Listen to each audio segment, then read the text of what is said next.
JavaScript School. Today we're going to learn a bit more about NPM, or Node Package Manager. I don't know if you ever wondered if you had a particular package installed in your computer and you wanted to search for that package to see if it was available, or if it was available within your application that you're developing, like your React application. Let me show you how to go about doing that. So first of all, on a Mac, you'd want to open up your terminal window. Let me just make that a little bit bigger so you can see. The command, the command npm ls will list all the packages on the system. Now it's showing as empty right now because we did not specify the global flag. So if we change this to npm ls-g, that will search the entire system for all the npm packages that were globally installed. And so this lists all the packages that were installed, including their dependencies.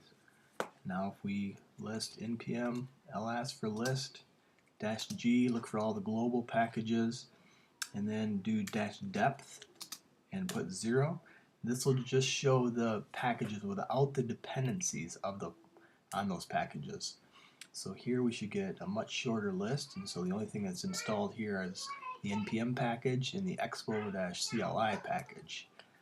Now if I switch into a directory that has a React application already installed, and I've already done that, I've done a create React app, I can see the packages that are installed for that particular React application. So let me change directories over here, and let's just jump into Documents, Projects, and My App. And we'll take a look at that. So now, if we do an npm ls, this will give us all the packages and dependencies that are in this particular React app. So let's give that just a minute to come up.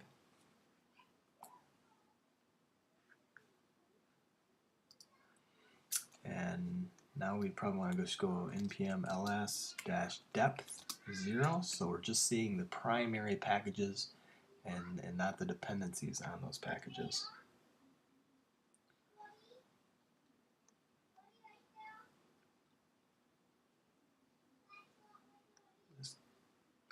Alright, so a Create React app only has React, React DOM, and React scripts that are installed by default. So those three are installed. Now if we do from a folder React project, if we do npm ls for list-g and -depth equals depth 0, we should get all the global packages that are on the system. So that would be the distinction between the packages that are installed for the particular application or the packages that are installed on the system.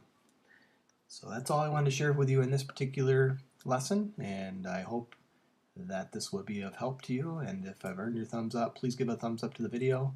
Please subscribe and hit the notification bell.